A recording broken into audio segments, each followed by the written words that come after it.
Good morning, everyone. Welcome to this thematic area, which is environmental resilience. So, before we start, anyone want to anything to talk about, like what are the expectation to get from this thematic area?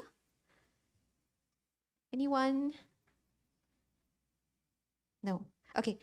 Okay, it's okay. If no, then we will start with the first presentation, which is solving soil salinity problem by using soil conditioner from Thailand. Presenter from Thailand. Yes.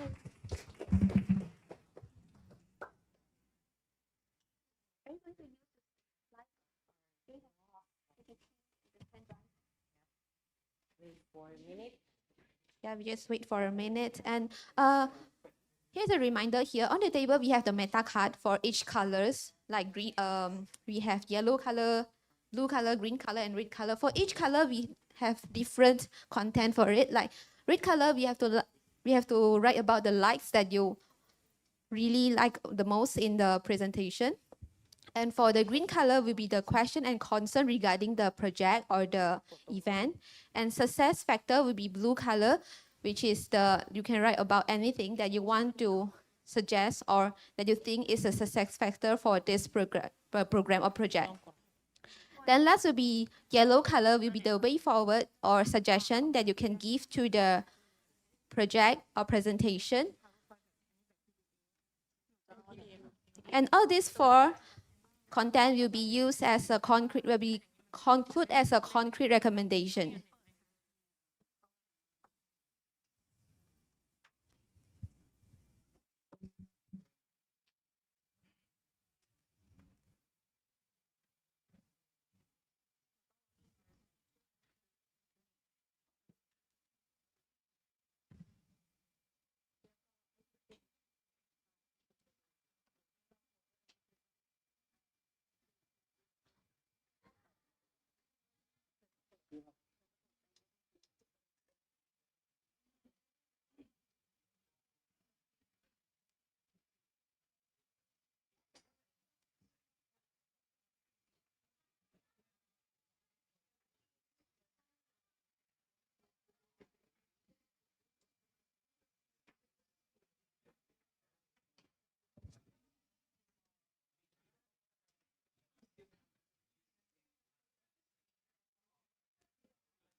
Good morning, ladies and gentlemen.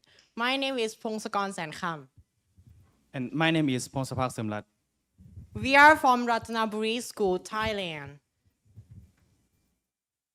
Today, the topic is solving soil salinity problems by using soil conditioners.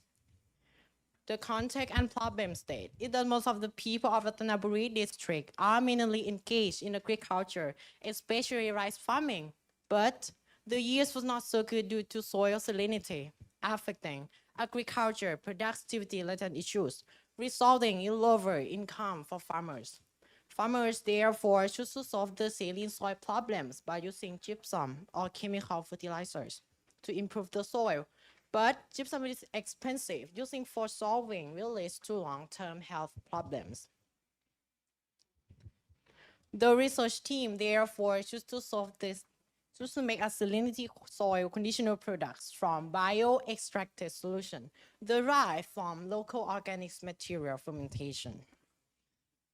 By choosing animal-derived material, namely golden apple snail, eggshell, and plant-based material. using banana peel because it is found that banana peel is found calcium is abundant in eggshells. In order to eliminate the enemy of the rice plant, our team chose to use golden apple snail. It is found that golden apple snail is have a protein content was quite high as in fish. In the parts of eggshell, it have a lot of calcium. So in this part of banana peel, it was found that banana peel is rich in many benefits such as potassium, helping to accelerate the growth in every part of the plant. So make a bio-extracted water formula from eggshell, golden apple snail, and banana peels. We use ingredients microbial activators, PD2, 0.134%. We use eggshells, water, sugar molasses, and banana peel, 14.3%, and golden apple snail, 42.8%. In this progress, to use or make products use time around 15 to 20 days. So how does bioextract work?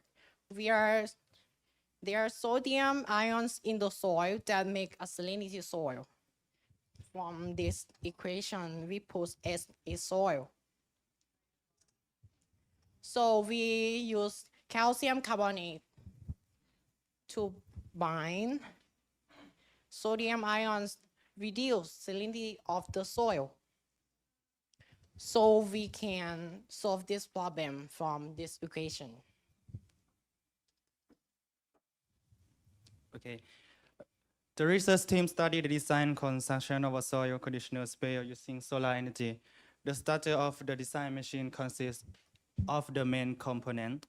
For example, 16 chemical reagent tank, battery size 12 volt, 7.5 ampere, dry type used to install on the sprayer's body. Server collector of electrical energy produced from solar panel. The solar panel attached to the helmet is capable of generating 15 watts of electricity.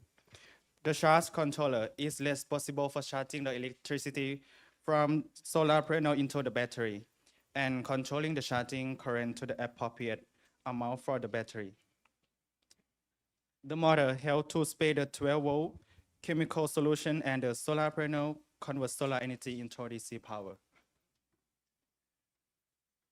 After designing and constructing a sprayer, it was found that the machine can be used spray chemical liquid for an average of 11 minutes 3 seconds at a 50-liter tank capacity.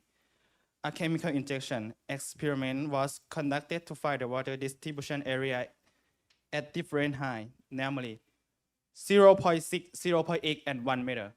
The base dispersion level of the chemical solution is at a height of 1 meter.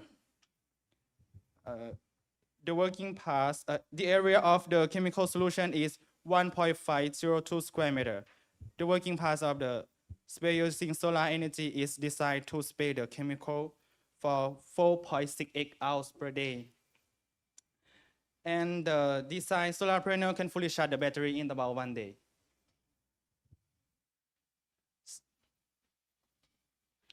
Solid soil researched plant in water deficit and leaf burn, and the structure of the soil was bent and it was difficult for plant root to give.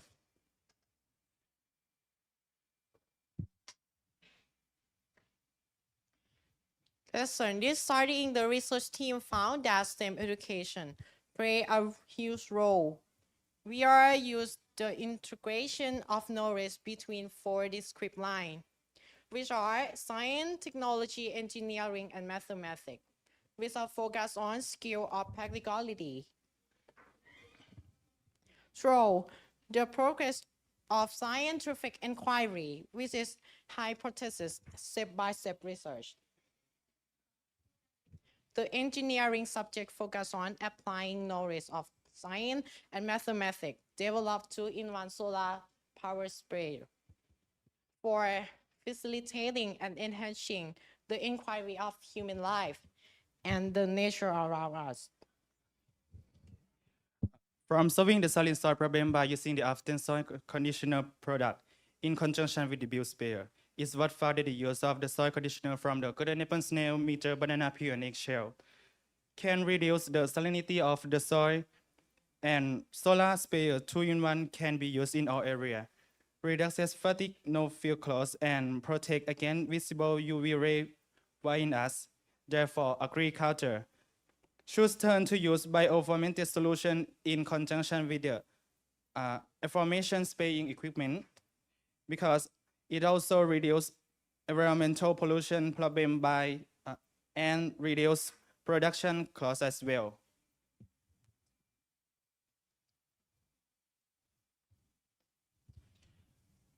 We will continue our work by inspiring students, teachers, and community to realize and conserve the environment sustain. Thank you so much. Do you have any questions? Yeah, so I would.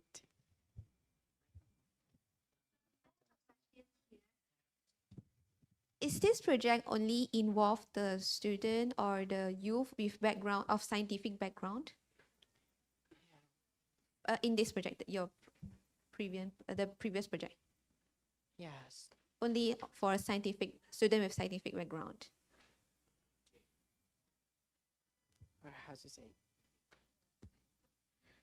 Like for example, is if I'm not if I'm not having any scientific knowledge or very minimum scientific knowledge, am I able to participate in this program? Am I able to know what I'm doing actually? Oh, we have a teacher, and we, how to say, researched from farmers. Yeah. So you are going to promote this idea to the public, to the farmers? Yeah, yeah. Yeah, okay, I understand. So any question from others? Feel free to take the floors. Yeah, yeah. Hello. Thank you Hello. for the sharing. Yeah. My question is, has this soil conditioner that you developed, the extract, right? The bio, Yeah. extract. Have you piloted, meaning have you tried it with, how many rice farmers have you tried it with? Oh, just we are trying in my home. Yeah, just one. Just one. Any plans to Yeah, try yes. with more, so you can study the impact on the rice or the crop yield in over a longer time span? Yeah. So there are plans to do that. Yeah. Okay. And how much bigger are you planning to scale this up?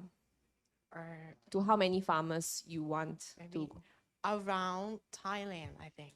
All around Thailand. Oh, Yeah. that's a great vision. Yeah, I think it's a really sustainable solution.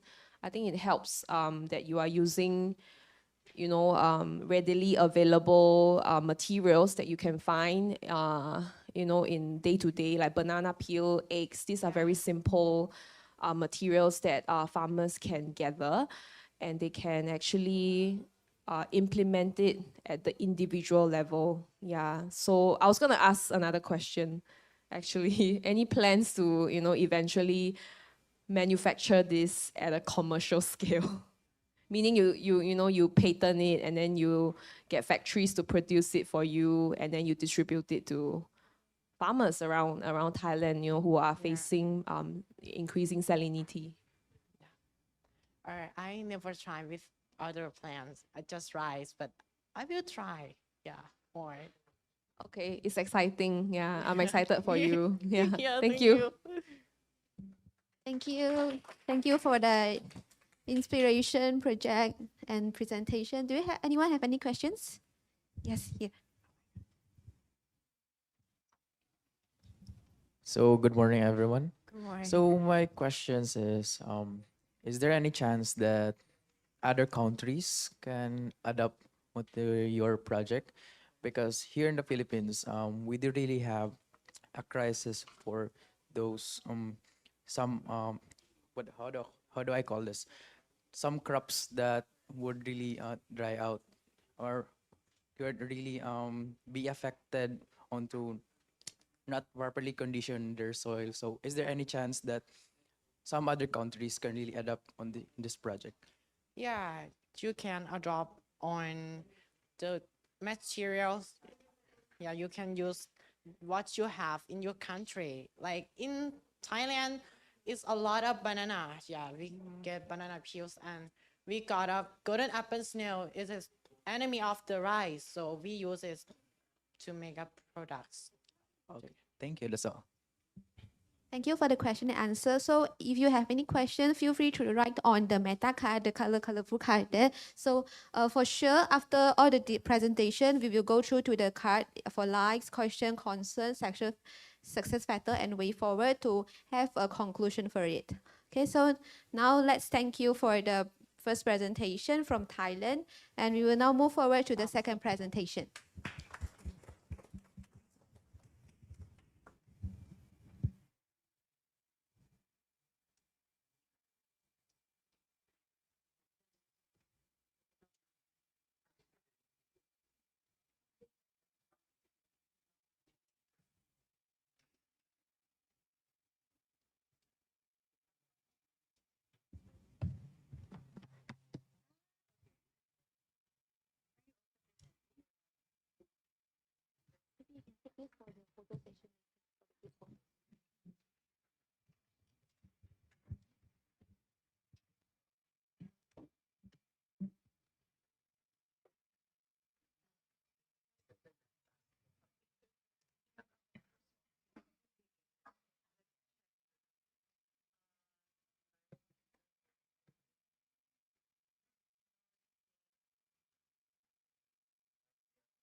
Okay, so good morning, everyone. I'm pretty nervous right now. It's my first time to present in front of an international audience.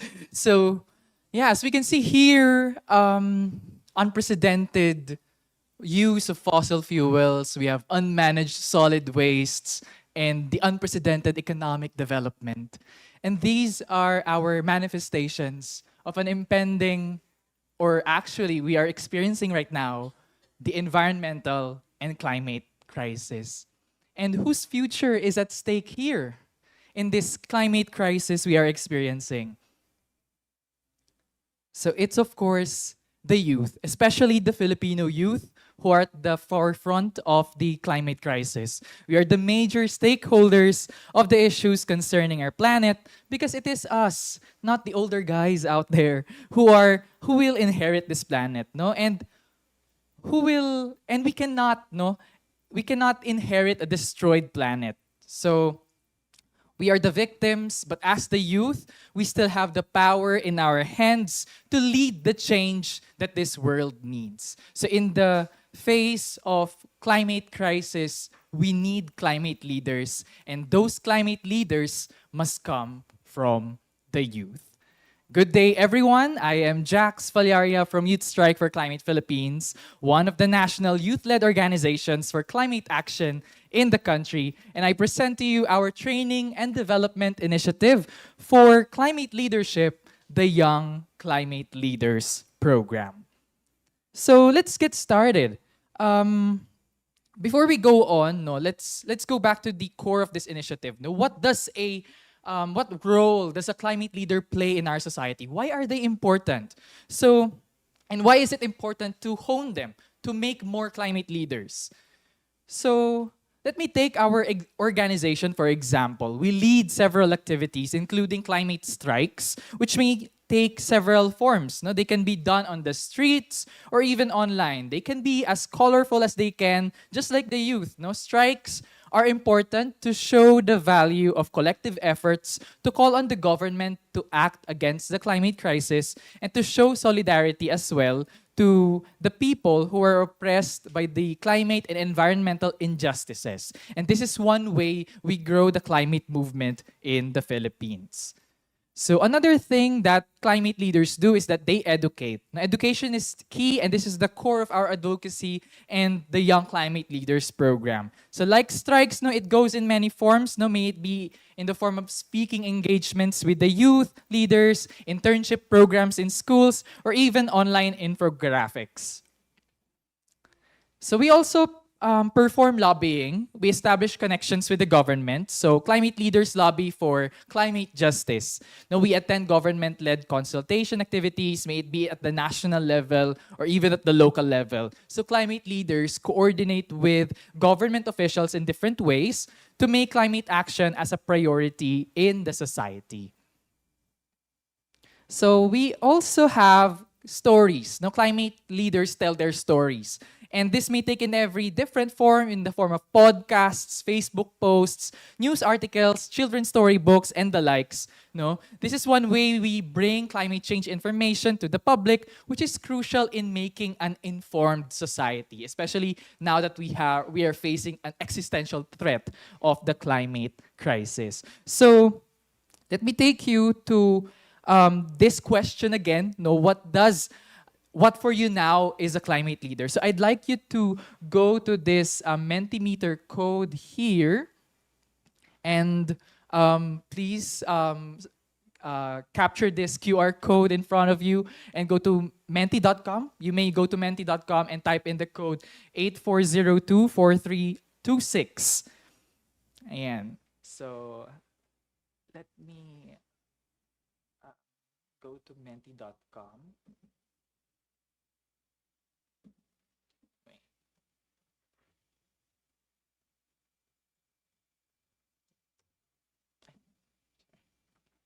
Menti.com.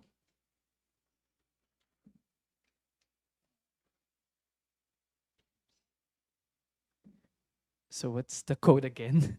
Wait. So 8402. Wait.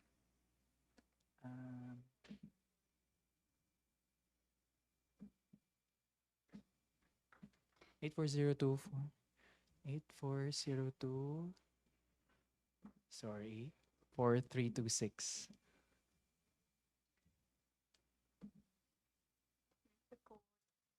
And so in one word, describe your climate leader.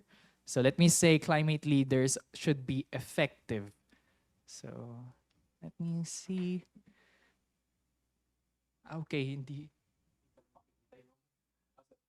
So I think I'll have to move to the.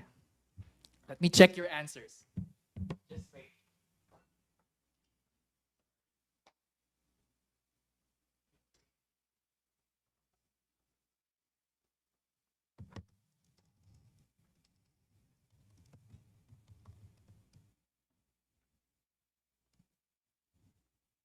Okay, so Ayan. As we can see in the menti.com, there are several answers already here.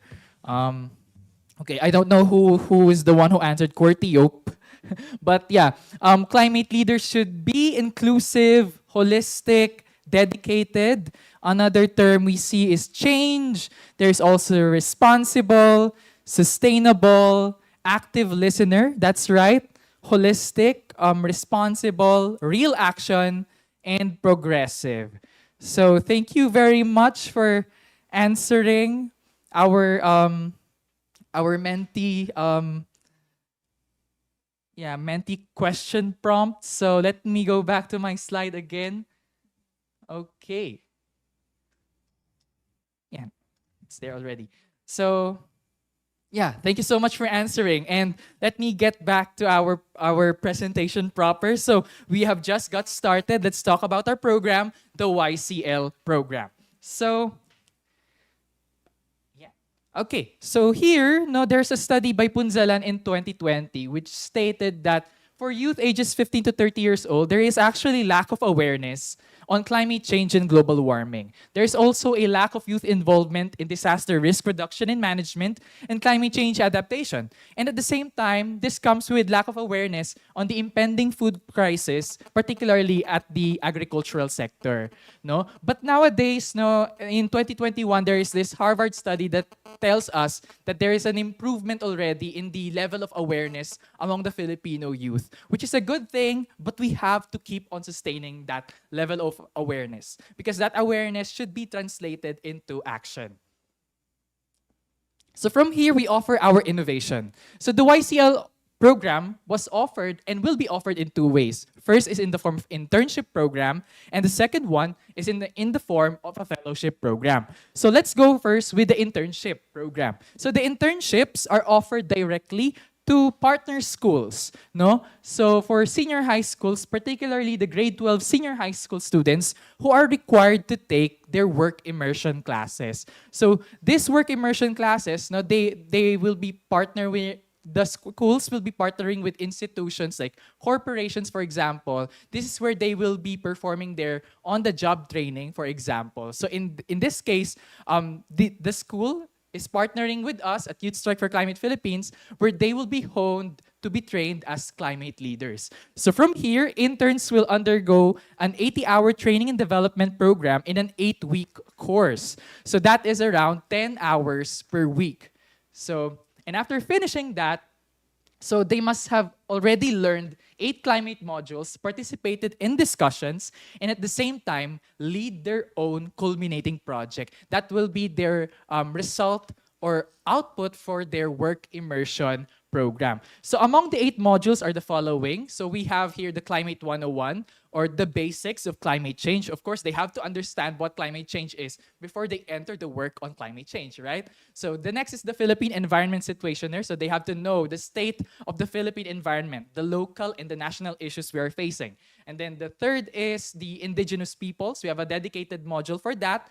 Renewable energy. We have also modules on climate justice, then climate emergency. We have a module also dedicated for the youth sector and activism 101. So we want to help our students, our interns and fellows to understand that activism is not terrorism. No, activism is a right. We have the right to speak, to stand on our ground because it is our future that is at stake in the state of the climate crisis.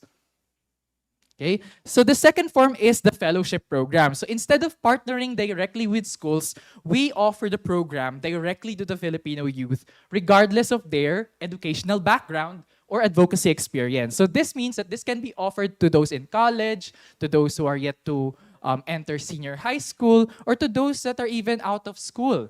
No? So we also offer this to the indigenous youth. So this is basically offered to every Filipino youth. So like in the internship program, the fellows in this fellowship program will undergo an 8-week training and development program in an online program. So since this is offered to all, the attendees in our fellowship program come from different islands of the country. So that's why the catch here is that the program will be online. So the fellows will learn the same set of modules given to the internship program, participate in discussions, and prepare their own project proposal. So this Young Climate Leaders program is not new anymore. It's been offered in 4 different batches since 2020, since the start of the pandemic. So in 2020, we have 13 fellows who graduated from the first fellowship program, and then 10 fellows from the second fellowship program in 2022, and the internship program was just offered first time last year in senior high in Pasig City, San Lorenzo Ruiz Senior High School in Pasig City, followed by the last batch, which has just culminated last month, and we have 6 interns who graduated from this batch. So from all of them, no, some of them entered our organization as a full-time member.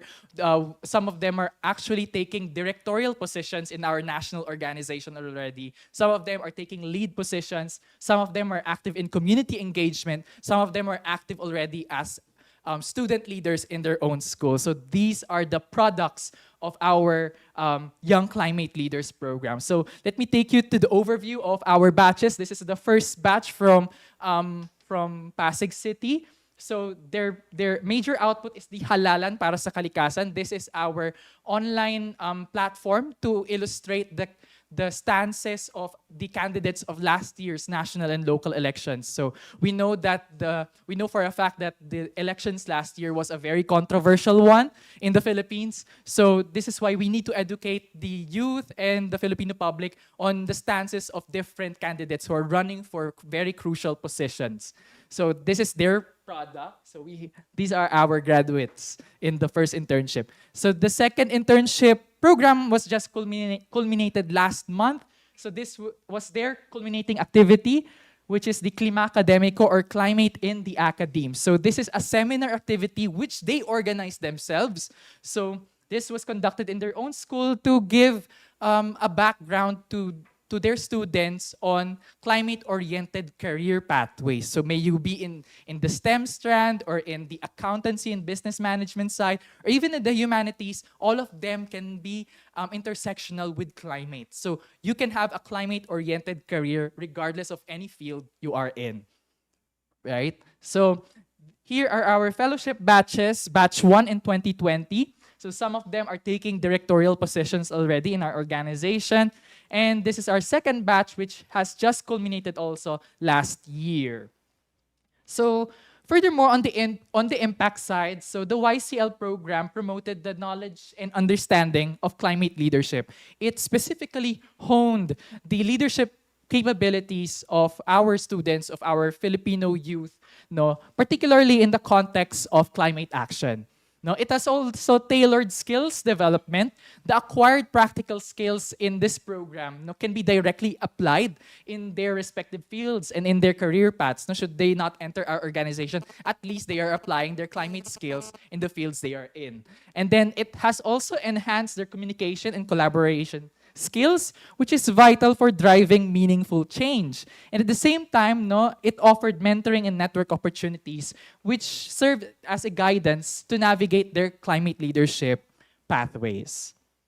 So for the lessons learned, no, we realized through this innovation that the leadership formation is a continuous process. No, it does not end at our program only. So after that program, we try to still connect with our graduates, no, on how we can collaborate or on how we can grow, no, the climate leaders in them. At the same time, no, the YCL program was actually a product of resourcefulness. Given that it was the pandemic, we are limited with budget, we're limited with people. So this was actually a product of this resilience and resourcefulness, no, to come up with these kinds of programs. So, and in that sense, no, we realized that if we want to hone more leaders, no, this may require costs, more channels, and more key resources. And as we can see here, the program successes now serve as a sign to expand the program's reach. We want to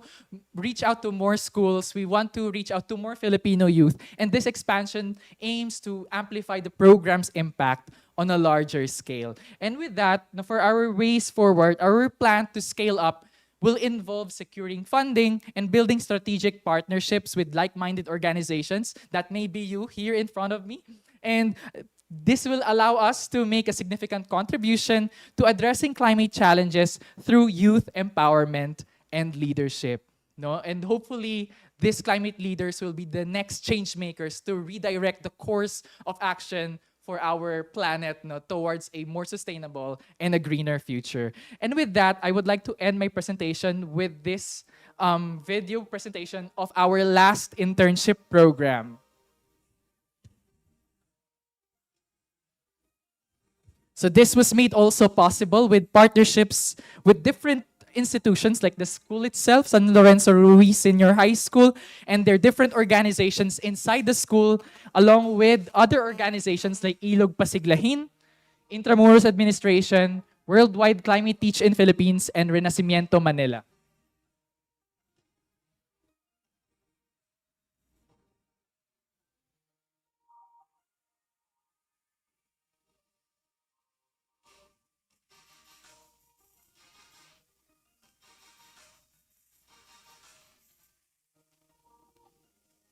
So this is their final activity, the culminating project, which is the Klima Academico.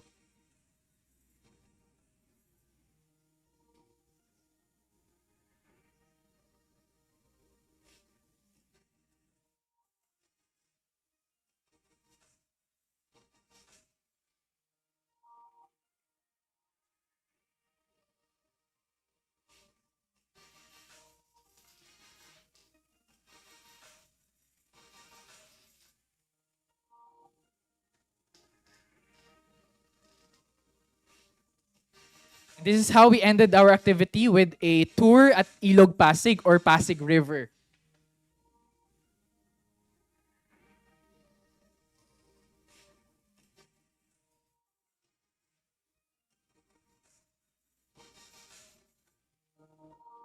And of course, they were awarded with certificates and awards or special awards of recognition.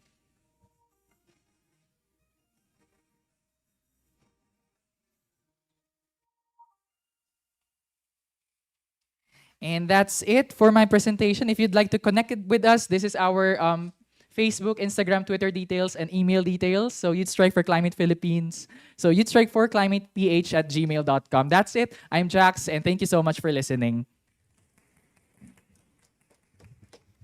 Thank you for the amazing presentation. And I found that this presentation and program is very comprehensive and also motivative to me. So are there any questions or suggestion?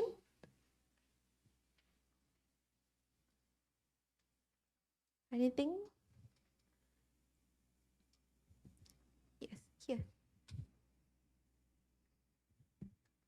So, as I see, like you guys focus only like Filipino youth, right? So, any plan for another country? Well, why not? I mean, we are here to partner with other institutions or your organization. So it's possible we can make a specific program tailored to the needs of the youth from your country. So I am much excited about that. Yeah. Yeah, because like I feel interested about this project. Like is we can do something that can collaborate together. Thank you. Yeah. Thank Thank you you for so the much. question and answer. Any others?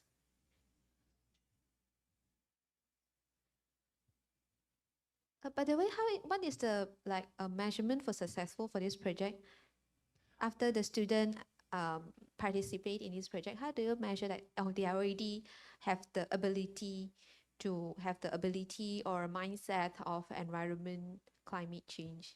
So we have different ways to measure success in this program. So first is that we see if they will enter the organization and take up the big positions in our organization. So that's one. That's quite quantitative in a sense because we are trying to record if they are going to enter the organization or if they are going to enter a climate movement in the near future. Another thing we do is that we perform interviews with them before they end the program. So we do final interviews. So from those interviews, we recorded their narratives, we recorded their growth potentials. So from there, we saw that some of them realized a lot, or some of them changed perspectives. For example, when we introduced the indigenous peoples module, it changed a lot because it changed their perspectives that there are different indigenous peoples in the country that needs attention. So it's like giving them more perspectives.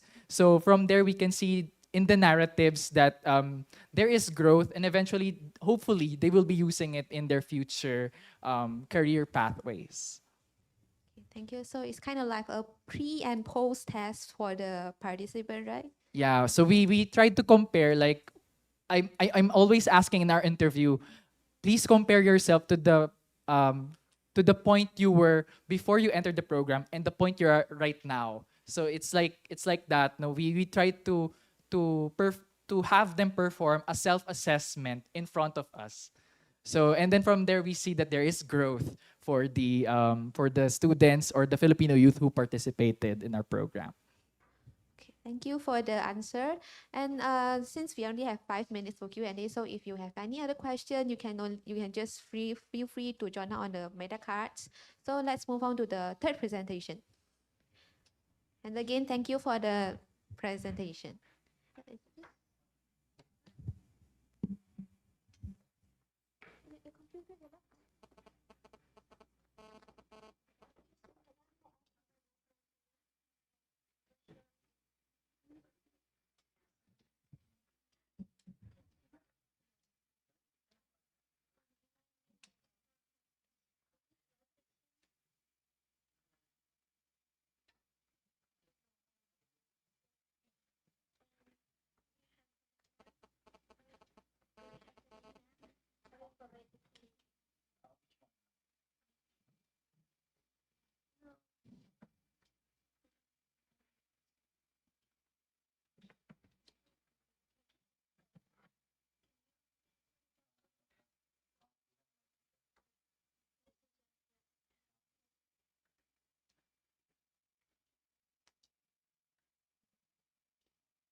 Um,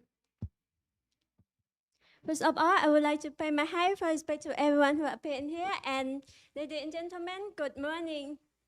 Today is a good day. How was your day, everyone? Okay, I'm also great too. And today I have sharing one topic to all of you. But before presentation my topic, let me introduce myself first. My name is Marjan Nai. I'm 17 years old. I study at Defensive General Knowledge in Private Technical High School. And now my topic is discuss about protection of the environment in coastal cabbage.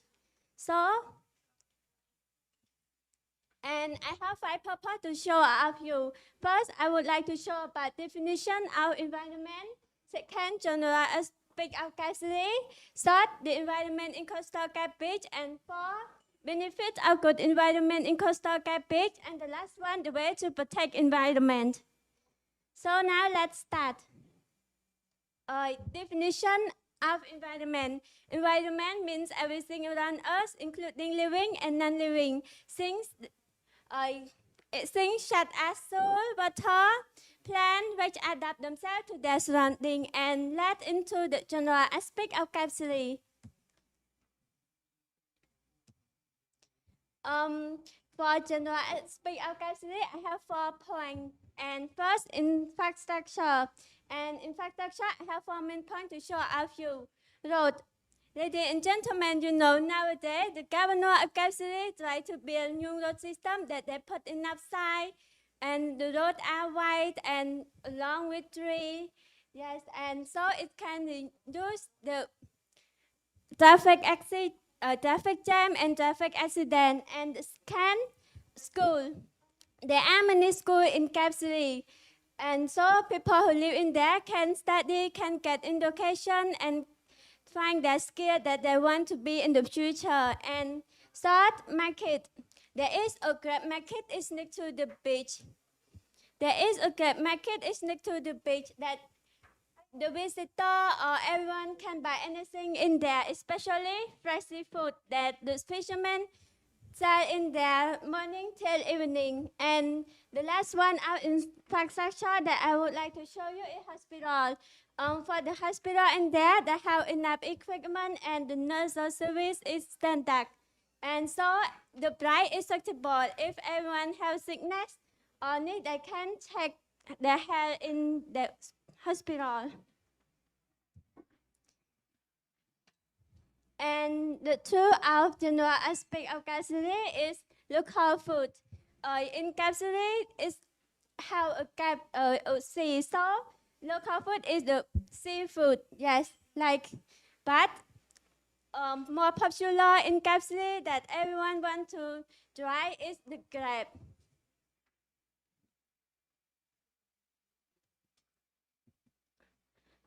For accommodation, there are so many nice accommodation options that you need to choose from. There are many resort, motel, hotel, homestay, guest house. For price, it starts from $5 to $15 for guest house, and $5 just simple room with fan, and $15 house conditioner. Transportation. For transportation, there are a lot of ways that we can travel by motor taxi, tuk-tuk, bus, and a boat for trip, like to island, like to another island, yes. Tourism site. In Cap City, there are a lot of places that we need to visit, that we need to go, that like Mot Kai Beach, Susor, Manufacture, Phnom Sao Resort, and a lot of places that we need to visit it. And this is some picture of them.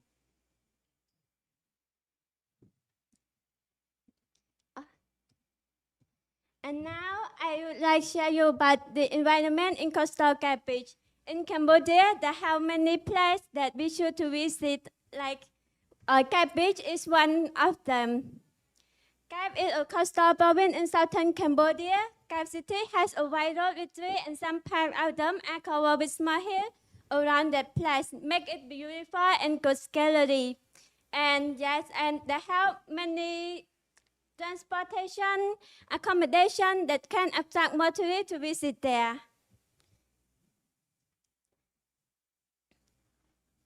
Now let's move to benefits of good environment in coastal Capic.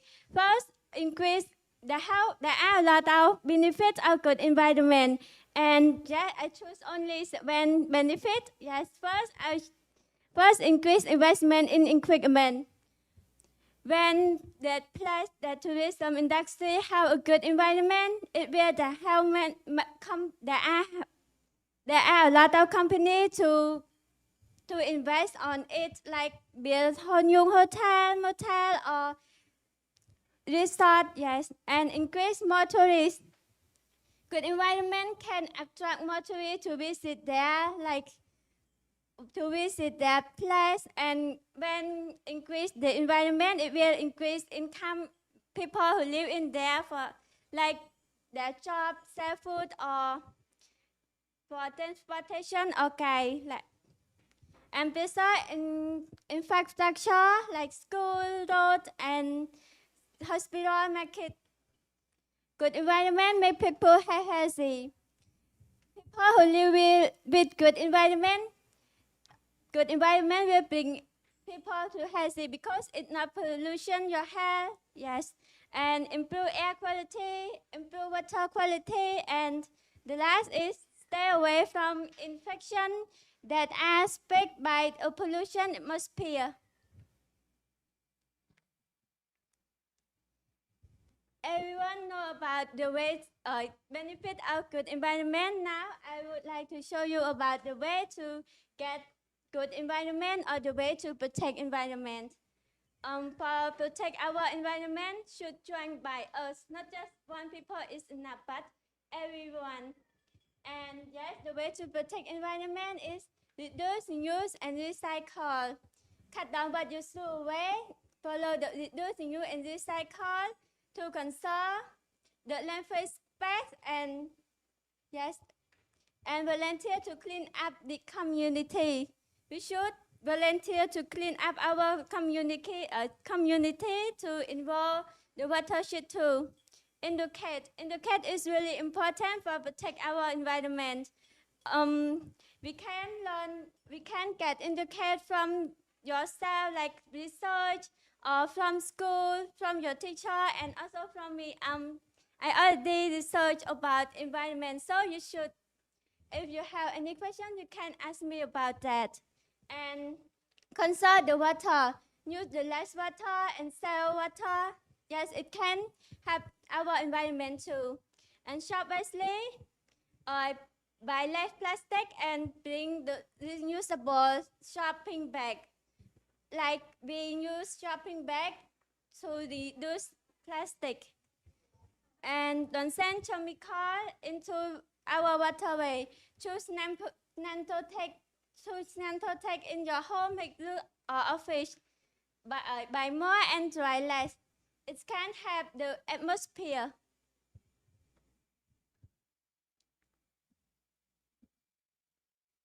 Now my presentation is finished. If you have any question, please ask me. I will answer you and sharing my knowledge to you.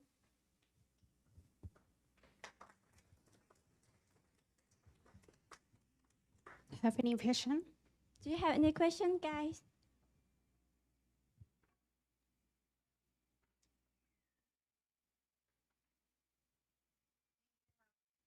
I have two questions for you, Mao. Thank you so much for your presentation. Thank So you. why did you choose the Kep Beach and Coast? And who are your partners in this initiative? For this one, I choose Gabic because I want to protect environment in there, and I hope everyone trying to protect our environment for save the earth. Yes, madam. Thank you for question.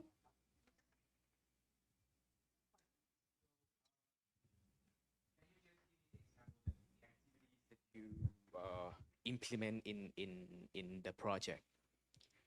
Can you just elaborate more about activities that you implement in the project? Yes, I always I never pollution the environment. I always save the energy, and yes, I always trying to protect environment. So how many participants in your project, involved in your project? How many people involved in your project?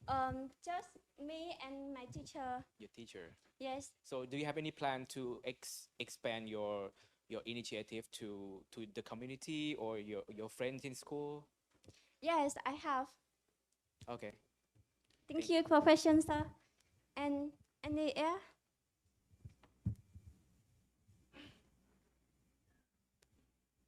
Have any question? Do you have any question? I think we're good. Yeah, we can go to the next. Okay.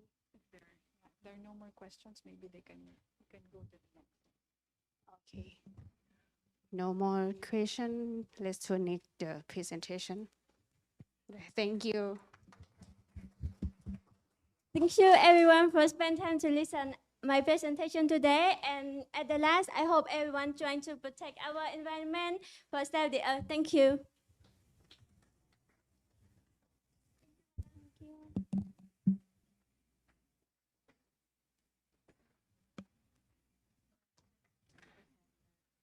The next presenter is Universal Collaboration for Sustainability, YC Forest, Kyla Waibola, the Philippines. Yes.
Good morning, everyone.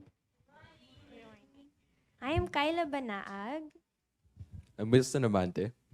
And I'm Sofia Benavides.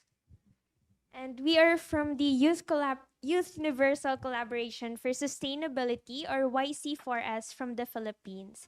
So YC4S is an SDG-driven project initiated by students from Southfield School Incorporated since 2018. The SDGs addressed, presented, or shown in the presentation is the backbone of the project, which aims to serve the community and preserve nature through projects and researches with collaboration to local and international cooperating agencies. So for the previous years, YC4S have addressed social problems through a number of social enterprises, one of which is Redify Philippines, which aims to educate the Filipino youth in having a deeper understanding on social justice, making them more radical, vigilant, and someone who takes actions on issues that does not only concern themselves, but also the world. YC4S also addresses issues on teenage pregnancies and discrimination against indigenous people.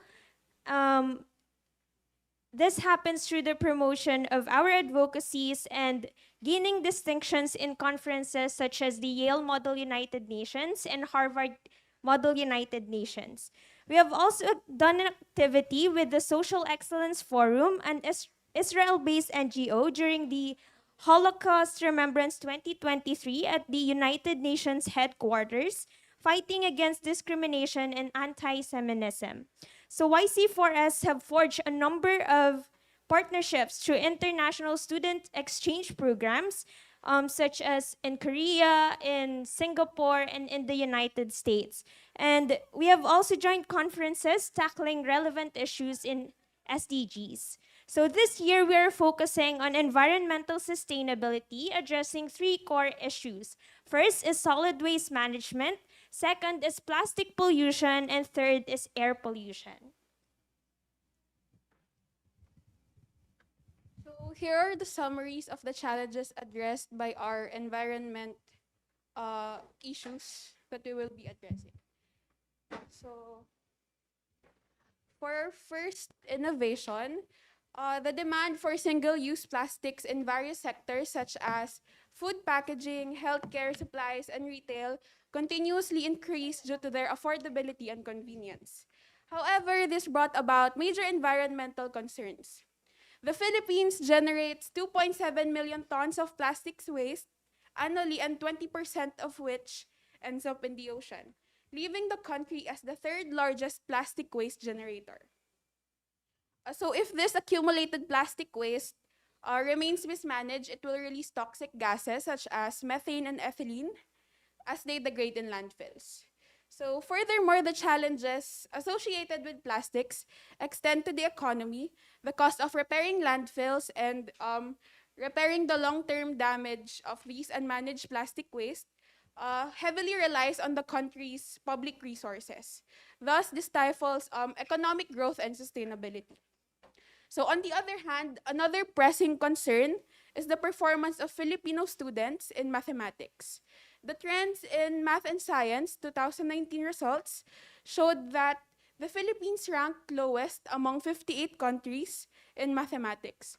And according to a study, the students' poor performance was due to a material resource constraint in school, hence affects the quality of education of Filipino students.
Okay, sorry for the interruption. So, going back, taking into account the country's plastic waste problem and lack of educational resources, especially math manipulatives, we transformed single-use plastic waste into based-on blocks by incorporating plastic injection molding machine and a modified mold base that will form the components of the block. This is in collaboration with DOST's metal research industry and research development. So for our next challenge addressed is the solid waste management and food insecurity. So solid waste management has been one of the most prevailing issues in the Philippines. And this makes the country the fourth waste generator in Southeast Asia, having 35,000 tons of solid waste produced daily. This waste ends up in landfills, which remains the predominant method of waste management, being a hazardous to both the people and the environment while being susceptible to burning. Moreover, due to expensive fertilizers and inadequate education in farming, the Philippines is highly reliant on imports rather than producing their own harvests. So, this results to the lack of food in the country and hence malnutrition and food insecurity. And this problem has been faced by the Philippines for 30 years, killing nearly 34,675 children yearly. So for our innovation, and considering the degrading effects of these problems, we have maximized the power of composting through a different approach, which is enzymatic composting, addressing the 7 SDGs shown in the presentation. So first, we have addressed SDG 2 by promoting carbon farming, which utilizes the compost produced from our bioreactor to sustain the nutrients in the soil. Second is SDG 3 by minimizing the methane emissions from the landfills, which are dangerous to the health of the residents. Third and fourth, which is SDG 7 and SDG 11, by developing a solar-powered enzymatic composting mechanism with Arduino sensors. So this bioreactor utilizes solar energy that sends SMS to users about sensor readings, and we also use whey additives and enzymes to speed up the process of composting. Fifth is the SDG 12 by utilizing enzymatic composting to promote a circular economy of turning one's trash into everyone's treasure. Six is the SDG 17, since our project is also funded by the DOST, Philippine Council for Industry, Energy, and Emerging Technology Research and Development, or DOST PSHERD Young Innovators Program 2022. We have also formed partnerships with the UPLB Biotech, Biomech, UPLB Soil Sciences, UPLB Biomech Electrical Engineers Division, and the UPLB Agora through the Memorandum of Understanding signed with the Office of the Vice Chancellor for Research Extension. So seventh and lastly, the mentioned SDGs anchor to the SDG 13, which is promoting climate action through action and collaboration for future stakeholders. So here you can see our mechanism turning, and this is my group mates, and this is when we place the compost into the bioreactor, and this is the end product.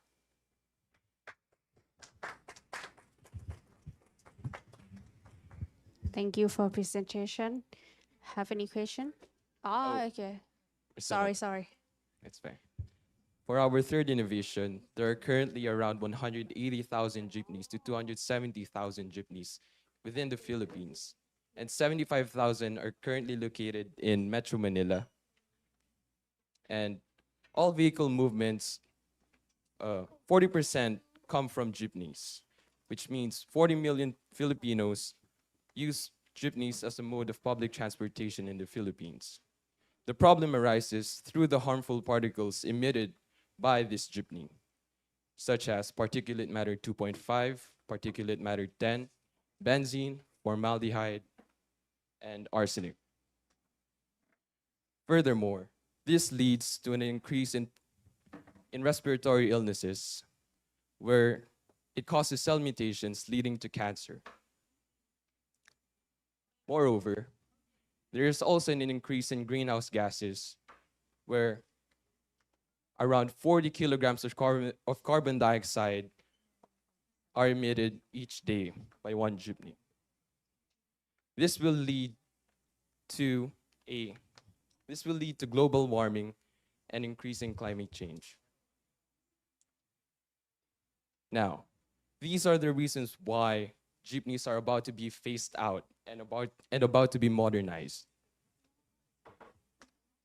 Hence, however, the problem arises through the economic harm it inflicts upon our jeepney drivers through the high cost of 1.2 million pesos.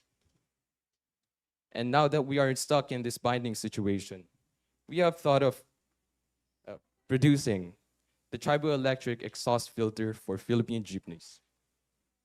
Our filter uses electrostatic removal through using a net positive and net negative material, where motion is created and there is collision facilitated by the vibration caused by the exhaust of the jeepneys. Once there is vibration, potential difference will be generated, leading to an electric field where harmful particles will be attracted since around 60 to 80% of them are electrically charged. And for the other 20% to 40% of the neutrally charged harmful particles, it will be filtered through mechanical filtration, which utilizes inertial impaction, diffusion, and interception. This will eventually lead to a very high removal efficiency of our filter, and our end product will, I mean, our impact will lead to clean air.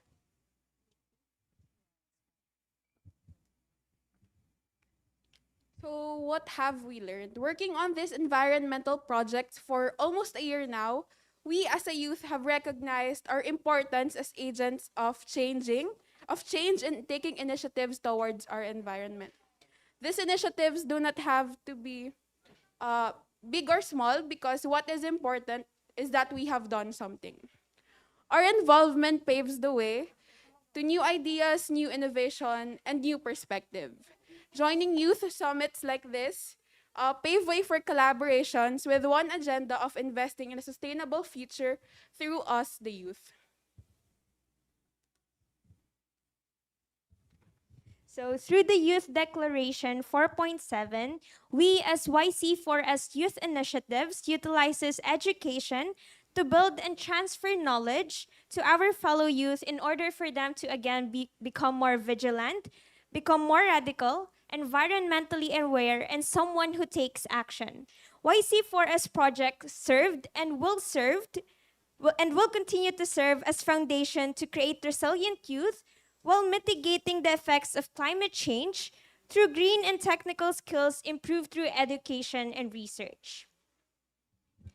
For the future plans of our project, we will be passing it to the next batch of grade 12 students in our school, and they will continue the legacy of our projects by making it more community-wide, collaborating with more local and international agencies, and promoting youth initiatives.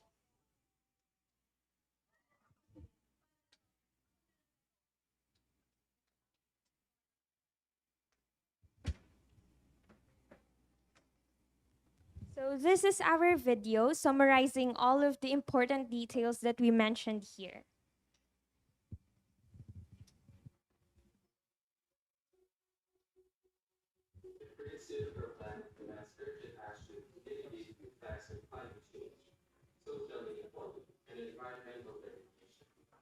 Young people represent the sustainable future by bringing fresh perspectives, innovative ideas, and the willingness to take risks in solving environmental, economic, and social issues.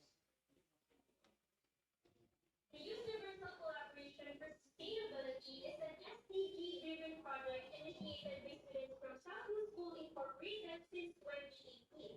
It aims to serve the community and preserve nature through projects and researches in the fields of agriculture, waste management, social justice, education, pollution, and all others with collaborations to local and international operating institutions. The project involves community participation and engagement, which fosters a sense of ownership and responsibility towards education. This further facilitates increased community involvement in education and a greater appreciation of the importance of education. We are presenting the three newest projects of the Universal Collaboration for Sustainability. Behind the tall buildings in Manila, Philippines, are 3,800 tons of solid waste lingering within its boundaries. This waste produced methane emissions that are being used not only in the environment, but in children's cabin for agricultural production. This brought a mission change to create projects for this enterprise. Since 2014, we experimented with inoculants and compost made out of biodegradable waste to help our local farmers grow. Now, they're working on smart, solar-powered enzymatic composting mechanism to repurpose solid waste into biodegradable waste.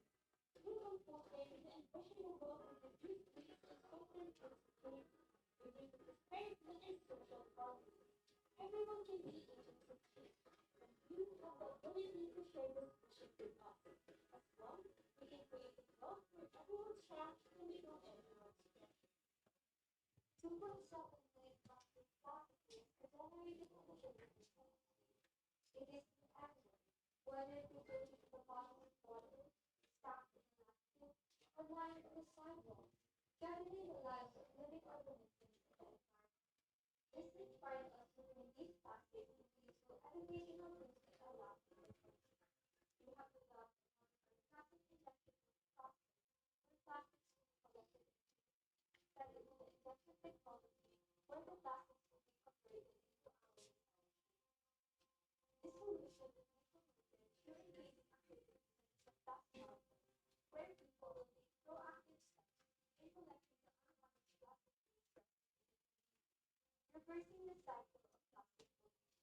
Some people have the energy and passion to drive change, and their involvement can inspire others to commence networks of action towards achieving the SDGs.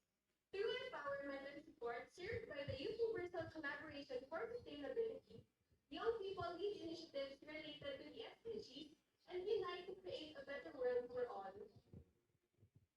So to end our presentation, we are leaving you a quote from John Dewey.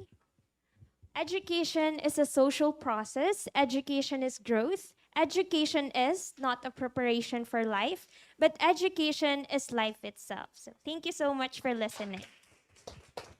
Thank you so much for the presentation. Have any question?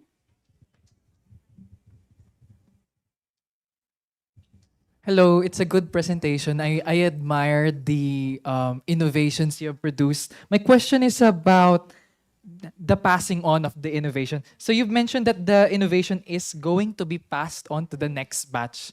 What about you? What's next with you? So what's next with us? We will become mentors of the projects. So we will be transferring or doing workshops in order for them to adopt the technologies that we have developed and so that they would be able to become youth initiatives like us too. Thank you. Hi, yes, no, it's very wonderful innovation. So I just have three clarification, no, especially for the enzymatic composting bioreactor. It was a really wonderful project. And my first question is the process of collection when it comes to the biodegradable. No, so however, no, it was already addressed where the plastic goes. So my point really is, how did you collect the biodegradable waste? And same with sir, what comes next after the collection?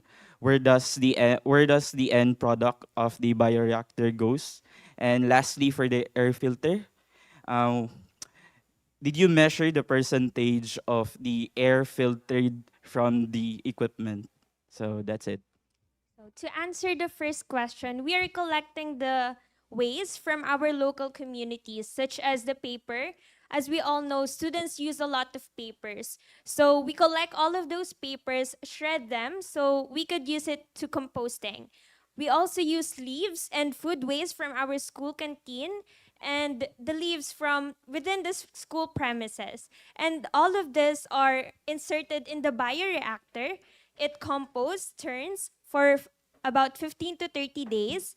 And after that, the compost will be used to agricultural crops such as say maize or corns, cabbages, and the agricultural part we haven't explored yet, but that is what we want to transfer to the next batch. So yeah. So in order to find out whether our innovation is working, the filter, we used mass as an indication of its accumulation efficiency, where we observed its initial mass by passing it through a desiccator first, and afterwards its weight is recorded via analytical balance, and afterwards an experimentation is conducted where the filter is inserted to the jeepney, and afterwards it will then be passed through for post weighing, and that's how we're currently measuring its removal efficiency. We have actually conducted another experiment where we used an analyzer. However, we have still yet to acquire the results, but we will include it in our paper.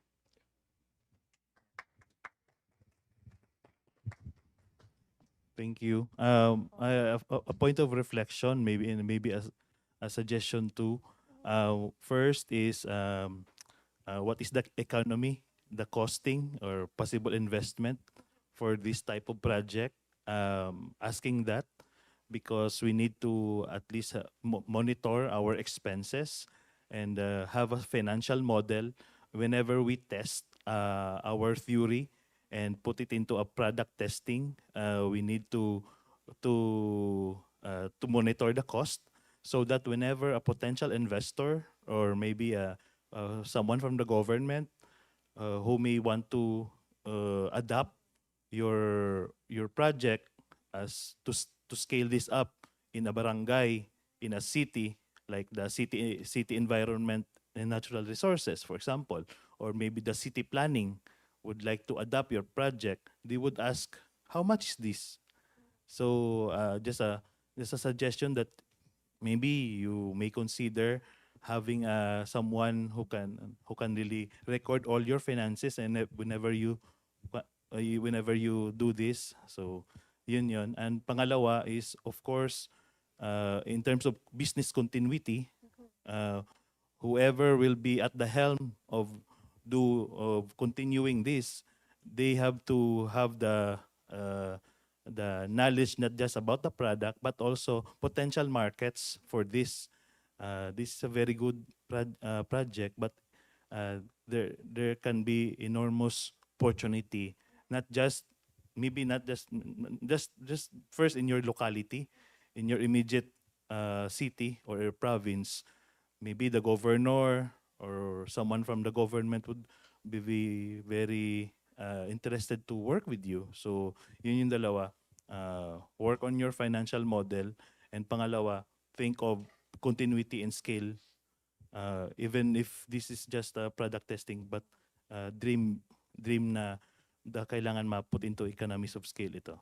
Yun lang. Thank you. Thank you po, Congratulations. sir. So, add ko na lang din po, we have been working with the financial part, and after we have conclude for our project po in enzymatic composting, after we have conducted the agricultural part, we're actually planning to economize the project. And for the compost, it is actually zero cost because we have used 100% waste, and the cost will just go to the bioreactor itself, which is actually much cheaper than the bioreactors available in the market. You may not have materials cost, but you have mobilization cost. Yes, Your personal cost, your cost, your time, no? So you need to put that into consideration. Yeah. Thank you po. Thank you. Have any question? Please, have any question? Okay, don't have any question. Let's go to next presentation from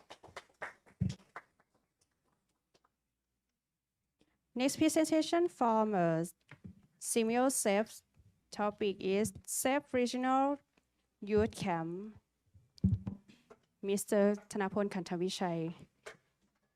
Okay, could Kevin. Let's go.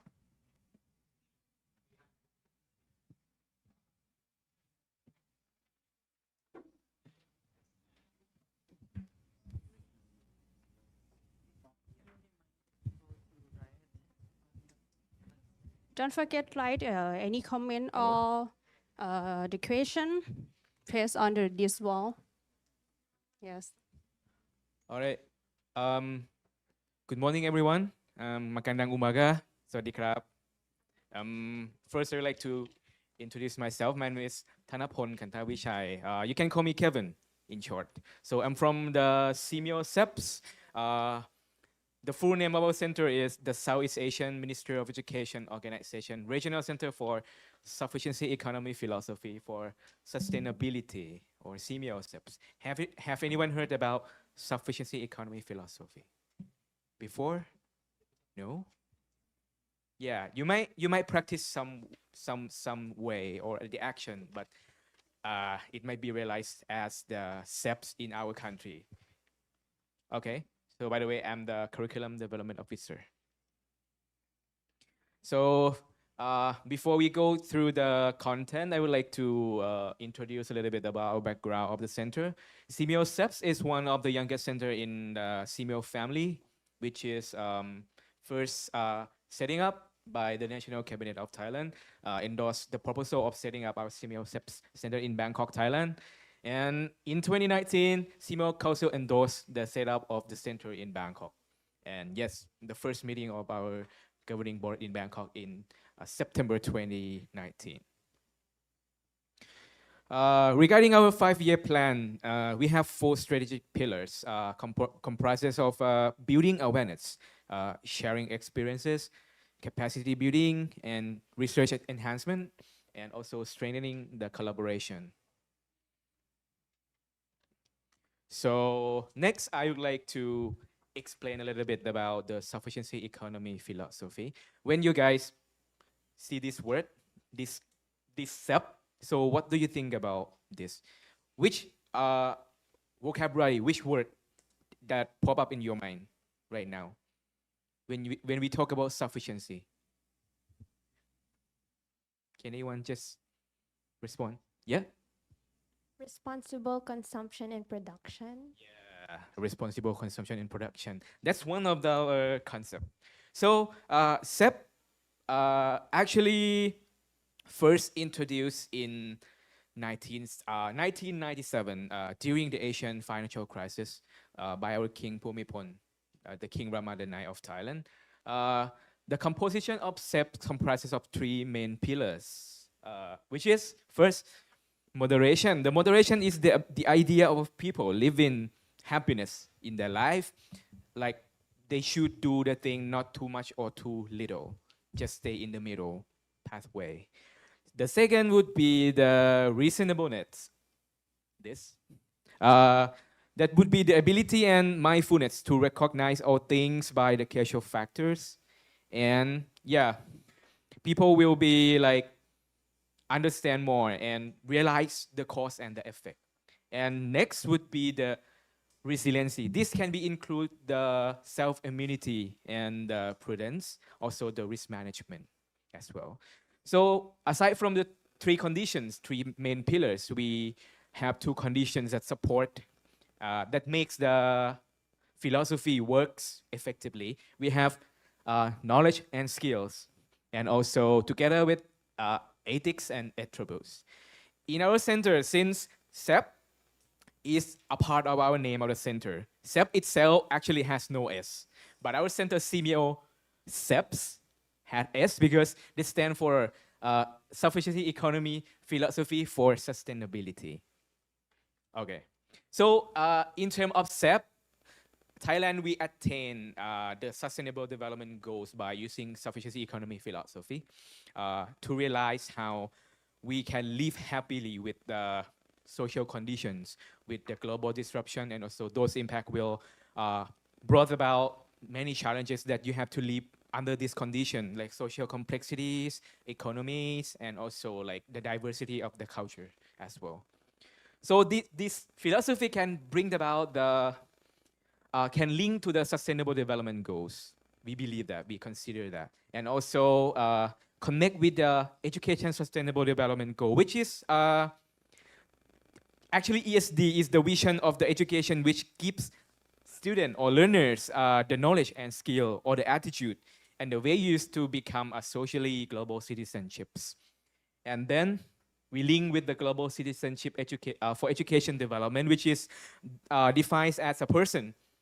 You guys can like understand the interconnected between like the global, right? So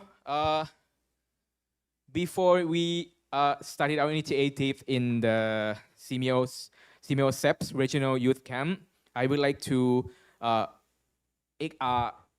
raise some issues. Right now, the global context, the global climate change is the most important issues that we are now confronting in our world, right? So can anyone just tell me the issues that you have found in our global right now about the environment?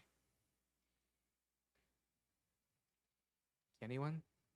Pollution, right? Pollution, like deforestation. Also, I will skip to the the global issues right now regarding the Conserve Energy website.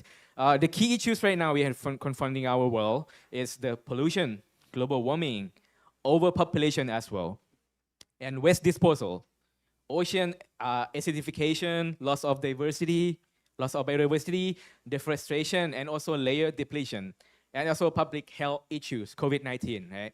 We have just like confronting. So let's see the share environmental issues in the Southeast Asia. For example, in the Philippines, what you can see, and this is the main issue in the Philippines, air pollution, right? Jeepney like produce a lot of like, you know, carbon dioxide or into the air. And also the issue we have found in the Southeast Asia is like seasonal smoke and haze because of the transboundary pollution from the forest fires in neighboring countries. And also deforestation in Thailand, loss of diversity, soil erosion, and also urban air pollution in Malaysia, in the Philippines as well. And industrial pollution from the factory area. So Simeo SEPS initiates our upcoming activities in this coming year to gather youth adolescents to like learn and exchange how you guys can help the Southeast Asia or help our world to improve better. Our objective is to promote Southeast Asia, Simeo member countries to understand sufficiency economy philosophy in line with the UN Sustainable Development Goals and apply to your daily lifestyle. And yeah, particularly in the environmental awareness towards sustainability. And next, we would like to set up the youth regional network for a promotion of sufficiency economy philosophy towards sustainability. Since we are relying on the UN Sustainable Development Goal, these are the target that related to environmental issues, which would be our thematic area in the upcoming program. So first would be SDG 4.7, quality education, and then target 8, decent work and economic growth, and 11, sustainable cities and communities. And 12, ensure sustainable consumption and production that you have just mentioned before. And yeah, take an urgent action to combat climate change as impact, and number 13 and 14 and the 15. I would like to elaborate more about how our philosophy in Thailand related to the sustainability. We try to make people understand the philosophy and try to implement or integrate their mindset. You try to just adjust your mindset with the philosophy, and then you can link with the topics here. Self mindset brings about the mindfulness and the willingness to be very happy in the societies, right? First, you need to consider the values. The way you is the consider the things in your life are important, right? And next, that would be linked with the attitudes. It can be the attitudes. And next, when you have a good attitudes, that becomes your the actions. The thing are completely done. And then when you like repeat when it happened with the repetition of the action, that would be the behaviors. And when everyone have a good behaviors, together we will be like sustainability together. So the sub-regional youth camp will create the thematic under the SDG related issues. And also our participants will be the students in the CMEO member countries with 11 countries. And also, yeah, we're gonna use the interactive learning approach with the activities. And also, the venue will be in Thailand if you're interested in to visit our country.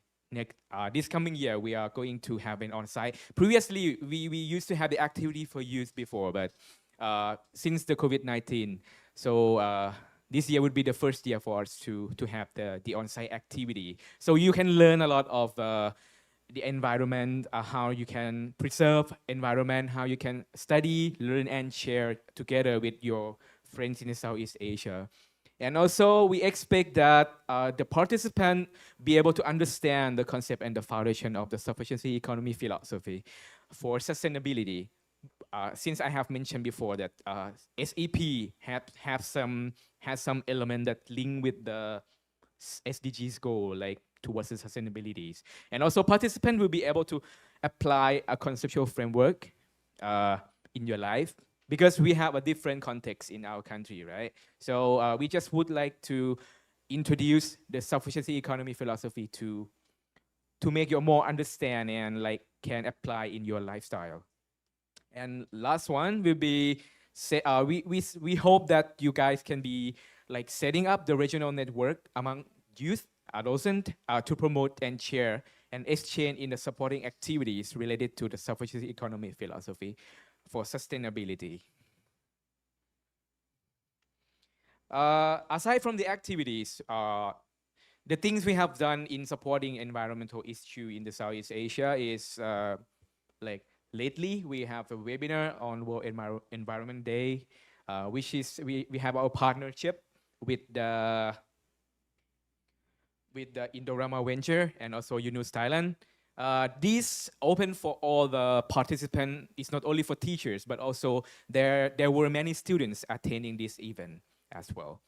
So for this recent project, it's not actually related to student at the initiative, but this related to teachers, but teacher can transfer this into the students in the future. It's called the CMEOSEP West Hero Development Co-Campaign. We are implementing right now during the progressive of the program with training the teachers in the Southeast Asia. We have the pilot project right now with 4 countries: the Philippines, Indonesia, Myanmar, and Vietnam. 4 countries will be the pilot project of pilot target of our activity right now.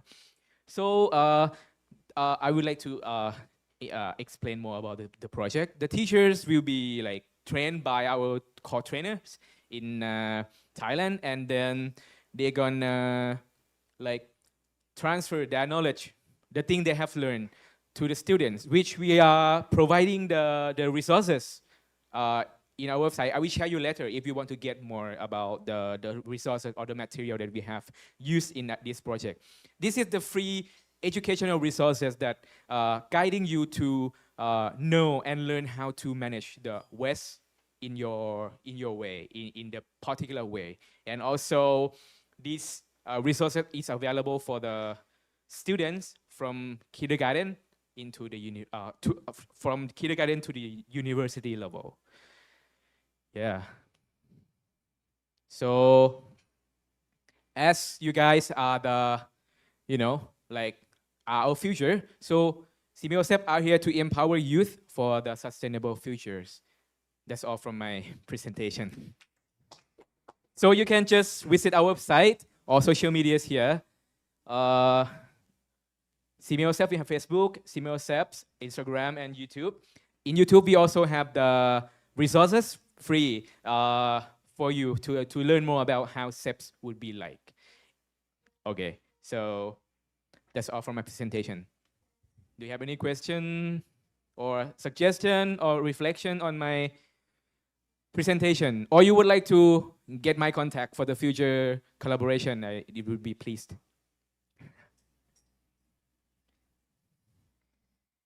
So, are you guys from the high school or university students? Anyone from high school? This would be your last year of high school, right? Oh, I just hope you guys can be attending our program. It will be very like we are now under the preparation of the program, and the exact date of the program will be probably next year, very early next year in 2014. Yes.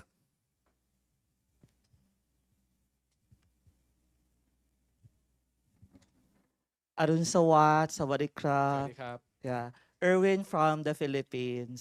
I really like the presentations that you had a while ago, and I am very much interested as well to collaborate with you, especially that Thailand and Philippines have almost the same problems, issues in terms of environment. And I am pretty sure that some of the participants who are also present today is also interested in collaborating with you. Now, the question is, were you able already to see some significant changes or, advantages or positive impact on your students and at the same time in your environment with this program? So that at least we can also expect something or the same expectations if ever that we're going to collaborate with you, if we will be implementing it here in the Philippines. Thank you po. Right. Thank you for the question. Actually, in Thailand, we also integrate the sufficiency economy philosophy into the core curriculum, into the basic education. So we also have the activity for students. Last month, I went to the school in Nakhon Pathom, which is very near Bangkok. So the students there, they have learned and integrate a very basic concept of the sufficiency economy philosophy. Since we have Thailand and Philippines, we have the very similar context as the some part we work as the agricultural context, right? We can see the advantage of this occur to the student because they have learned and they can practice. Also, while they are practicing, they can also like think regarding the concept that we have introduced to them.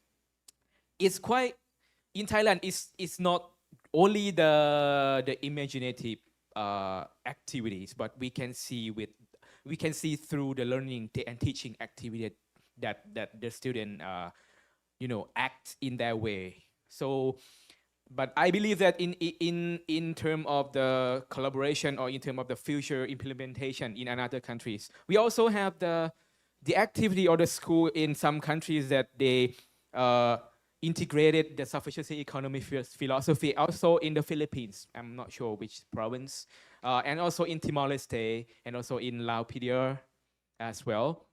But yeah, student can learn a lot from this. At least they can like live with the very limited conditions of their context.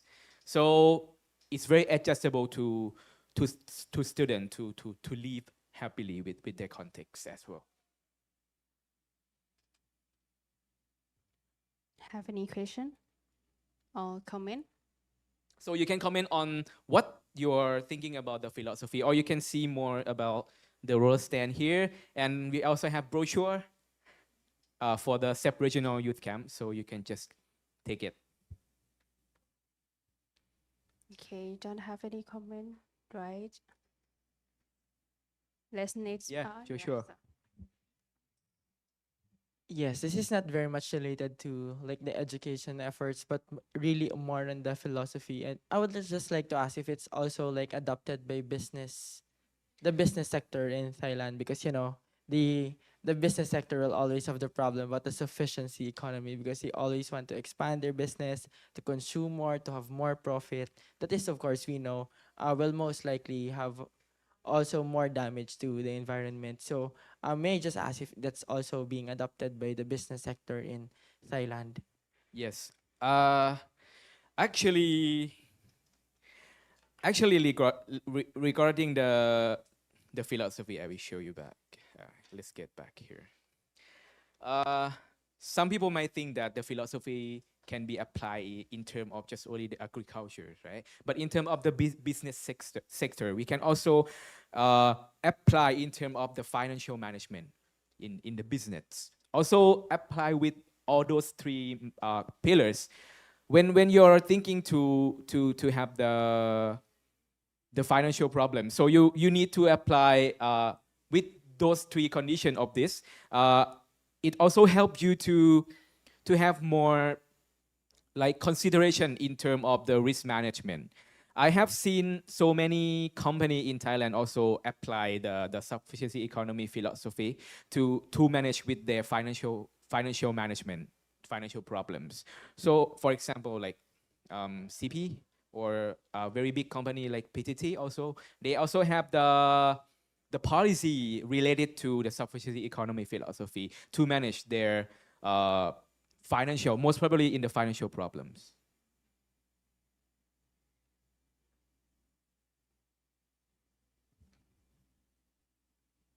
Okay. Okay. Don't have any question? Yes. Thank you, Thank you Mr. very much. Sunapon. Okay, let's move to the next patient, the last presentation. The topic is From Nasty to Beauty from Philippines.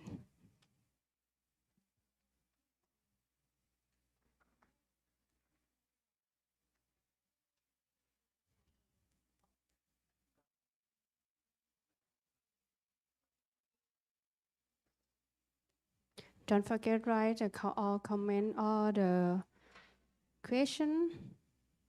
Right.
mic test, sound check.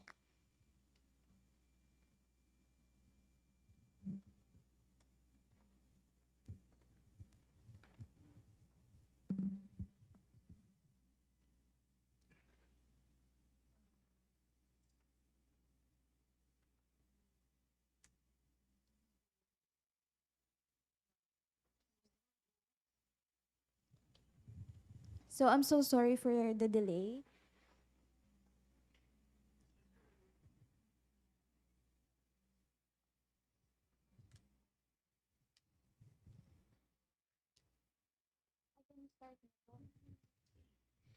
Naghangad ng makabagong panahon, nais paunlarin ang henerasyon. Di ba tayo'y may pangarap, matutupad itong lahat. Sa ating kamay uunlad, hintayin mo lang. Mababatid ang magandang bunga nito. Ladies and gentlemen, mabuhay! Welcome on board. Before we embark on an exciting voyage of discovery to learn about this green investment that will help and trail for long, alongside experiential learning that is crucial to transform education within the community and the region, please keep seated comfortably with your attentions on and enabled. We'll descend cautiously into the pocket forest, embodying the dictum from nasty to beauty. Let's plant a tree from blackened to brightened greens for global sustainability. And as I care about your insights, learning from the best practices of one another, let's start in 3, 2, 1.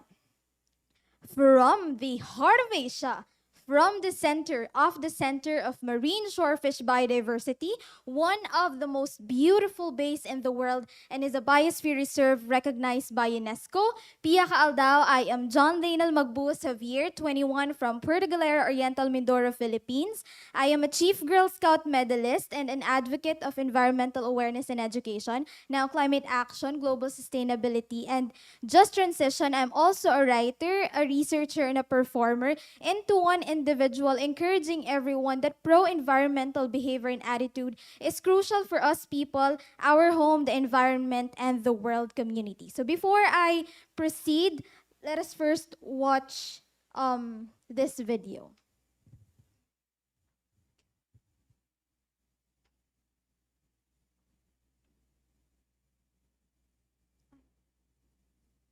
The other video. Where's the other video?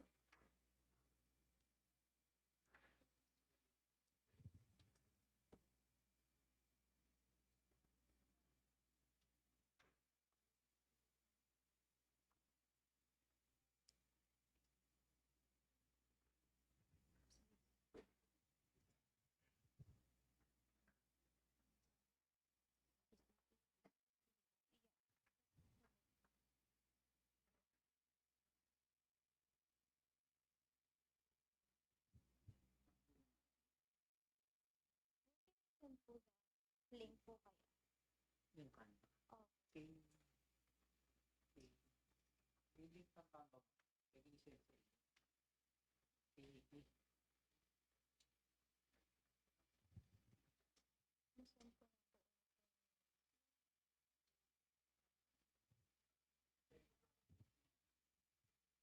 I-send ko na po ulit.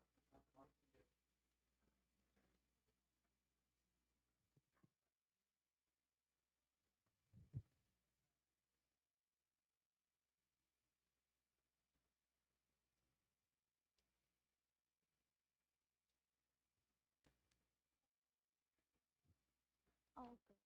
Ibang video po. Iba ito? Oh. Yung video ko na-represent ko ngayon, iba yung audio visual presentation. It's okay. Should I repeat it po or what?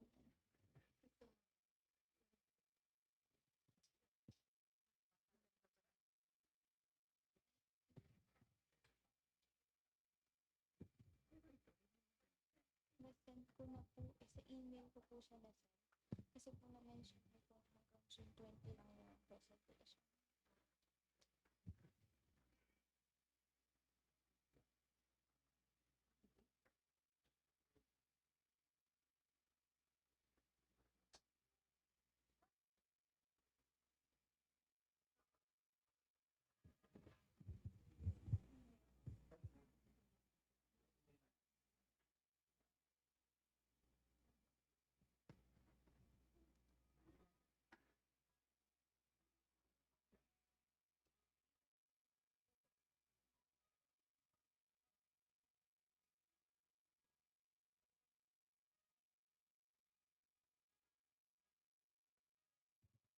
Okay, so from the top.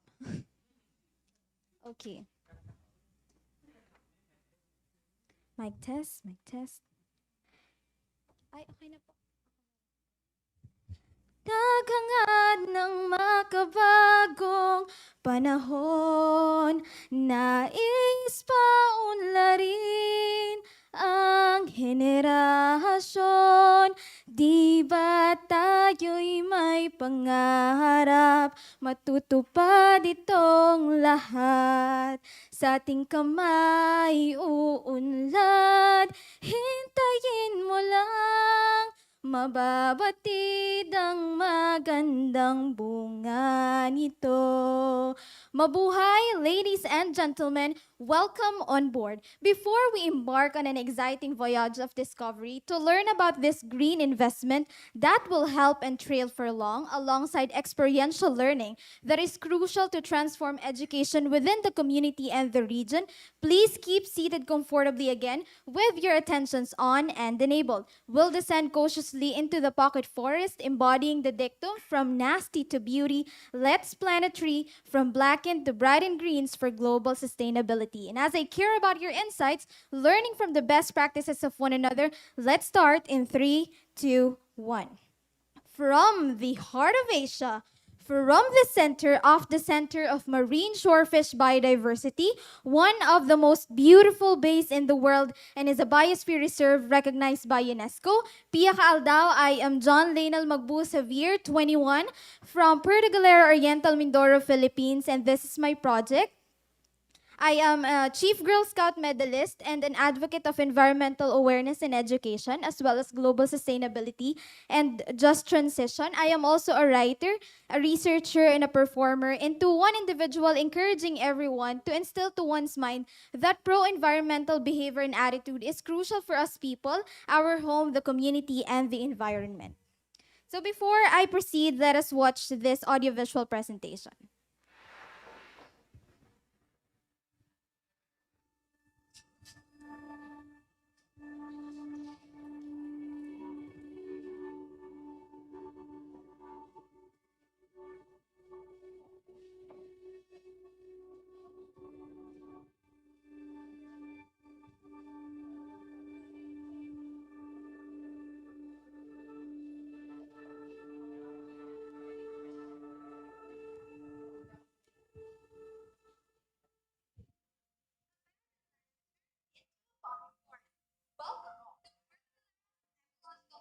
Embodying the dictum of being you, consecrated in you, I am the Scout John Lane. I'm here, and this is my Chief Scout Medal Team Project, and titled From Death to Beauty.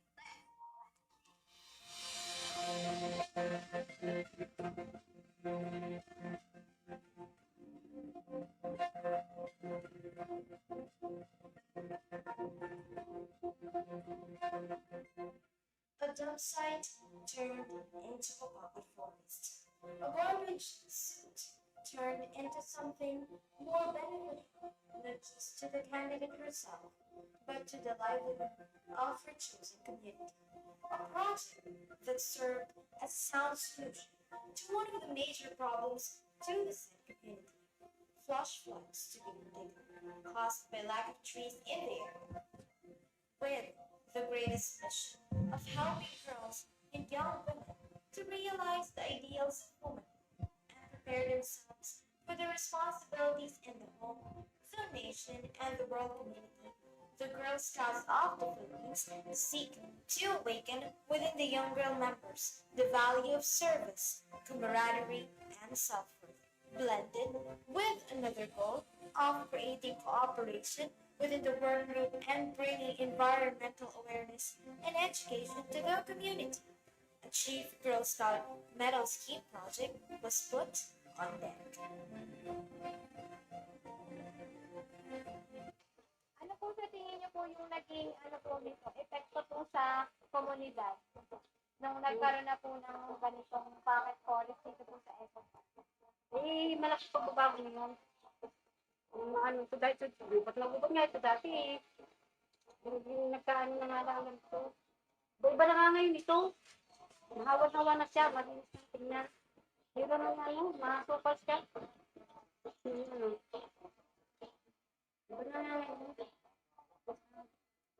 Through the help of the Municipal Environment and Natural Resources Office of the Municipality of Puerto Galera, headed by Miss Joanne Margaret Yap, 300 mahogany were planted in its kickoff, followed by 200 coffee for the proposed plantation and another 200 caballero respectively. Ano yung mga nakita mong changes before and after i-implement yung project? Do you find it very beneficial? How do you say so? So, since dati itong dump site kung saan dinadala lahat ng basura na nakokonsume ng Puerto Galera, yung maganda siya kasi sa iisang lugar lang na pupunta lahat ng basura. Pero ang downfall nun ay kapag umulan, ganyan, ay mag-e-erode. So, maganda yung naisip na maging pocket forest to. And maganda rin na na-engage yung youth sa mga gantong activity. I realized that a micro effort a youth can accomplish will bring a macro impact to the community. Once again, this is Cadet Girl Scout John Dale Alvier, and this is my CGSMS project entitled From Gnats to Beauty, Let's Plant a Tree.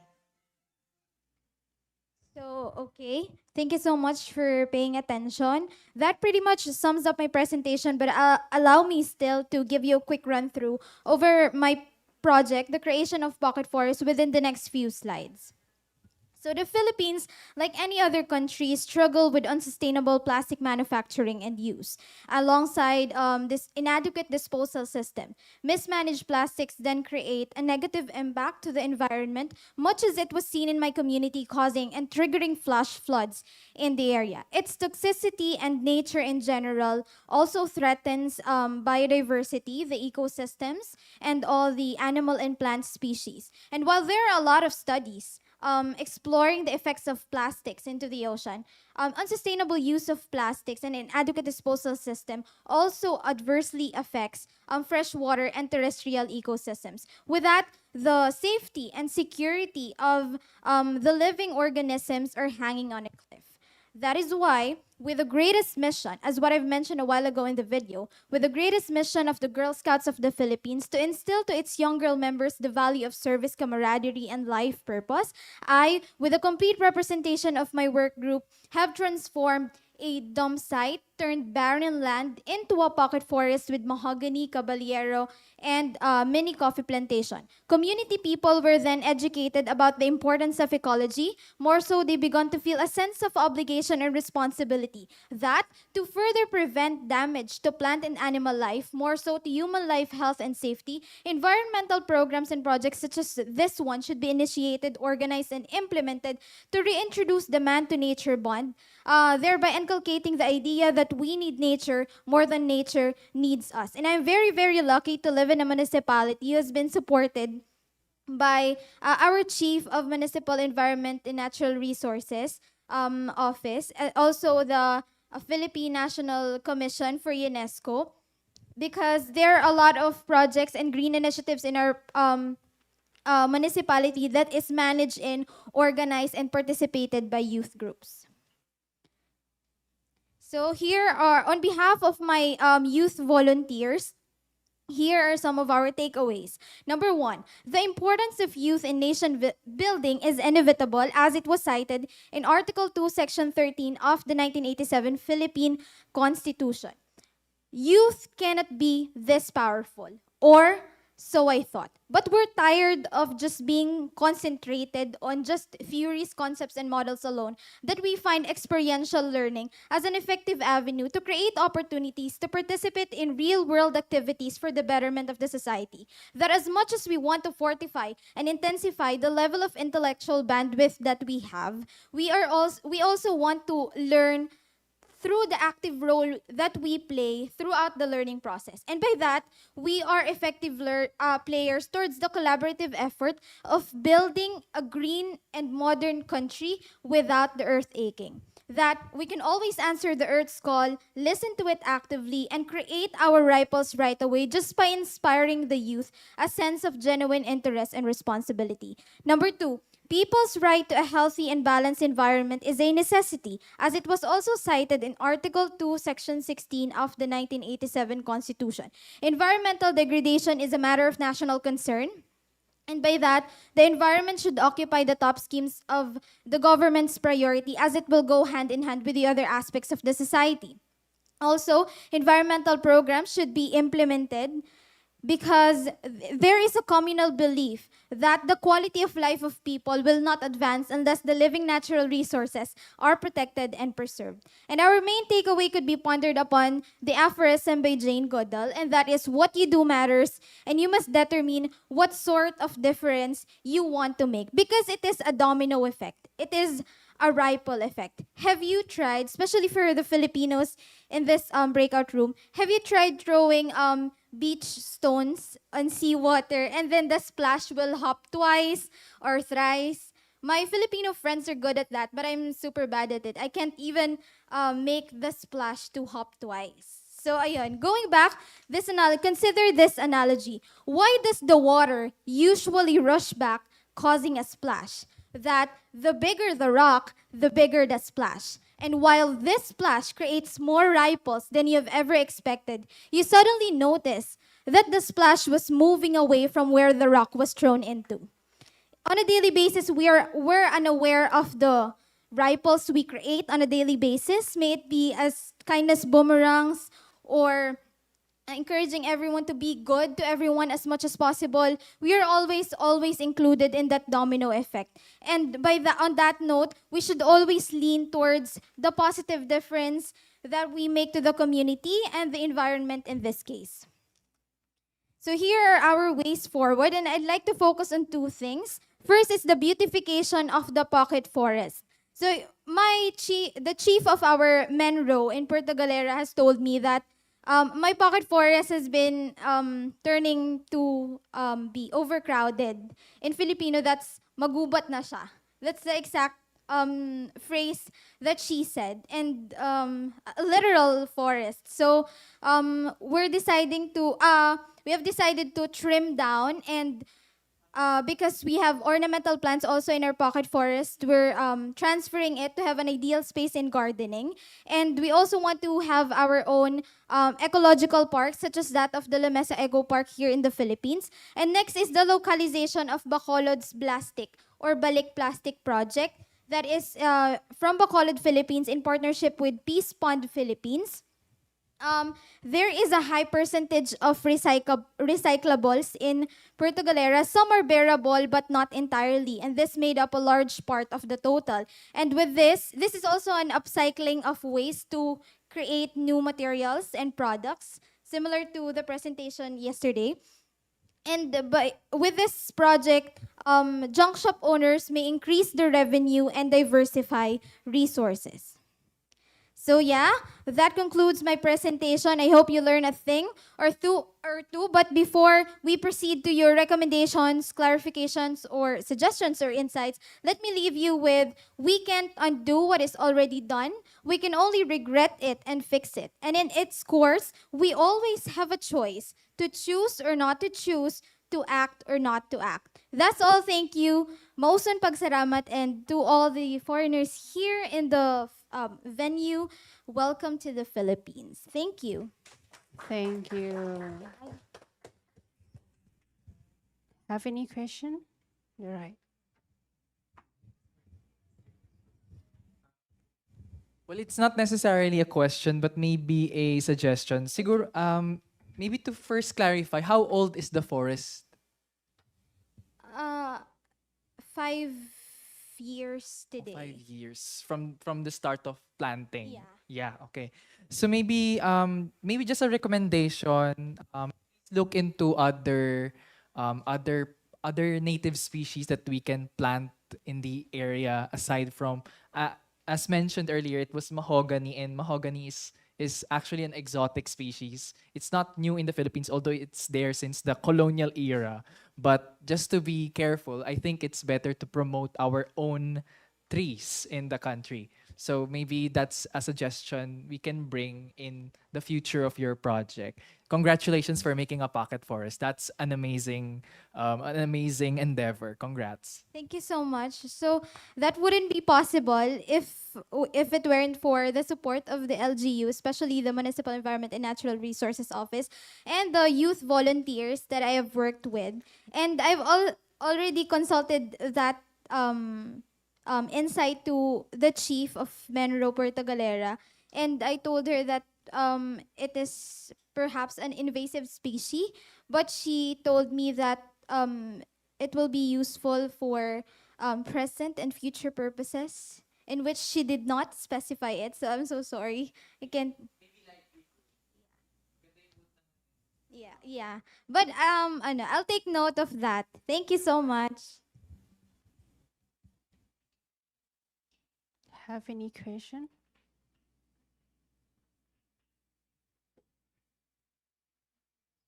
No more question. Thank you. Thank you so much po.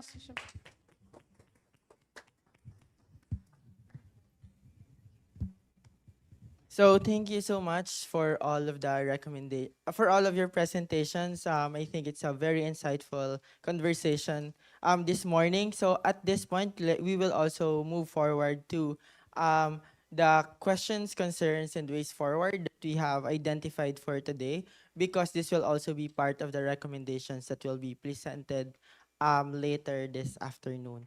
So if I may invite all of you to gather here so that we can group together the similar things and maybe vote what are the things that we want to forward to the recommendation portion later in the afternoon. Maybe let's go to the success factors in this, and then we will uh, evaluate them based on their similarities. So for example, maybe you can help me. This youth involvement can go with, maybe this is a standalone. Yes, I think that will be a standalone. Institutional support can also go with our yesterday's discussion on collaboration and that one.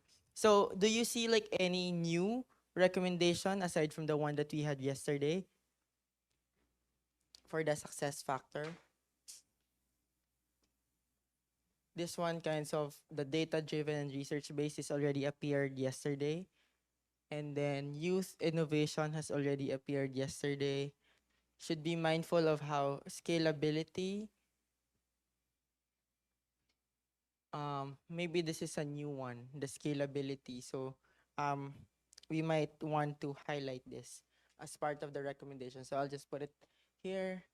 So do you think there's still things that we missed out that wasn't included yesterday that we want to forward to the recommendation section later? Learning by doing, develop knowledge and create innovation, thinking and thinking cooperate, participation, cooperation again, professional expert and education agencies, institutional support. This one are specific for modern chemicals and soil. Do you think there's new that there's none? Okay, so if we think that this is already good, let's move to this aspect on the ways forward. Youth mentoring the youth, support to promote scale up. Scale up is appeared again, so we can group them together. Innovation in the private sector, environmental rights to promote advocacy, collect partnership and funds from government and NGOs. This already appeared yesterday. Implemented in other countries, maybe still scalability. And then collaboration, networking among youth in Southeast Asia for possible and other possible countries that already appeared yesterday. Internship and the fellowship program could help increase awareness and knowledge in young people, extend the program to other countries. Same, keep in touch with climate leaders and involve the climate change related events and conferences in the future. Generate income by producing your own recycled eco-friendly products. I think this is new. the generation of self-generation of funds or income for the continuation of project. Collaboration, so maybe these are the new one, the youth mentoring youth, and then generation of income for the production for future funding. And this one. So do you think there's new that we want to add from this? No? None? Do you want to add anything? No? Are we good?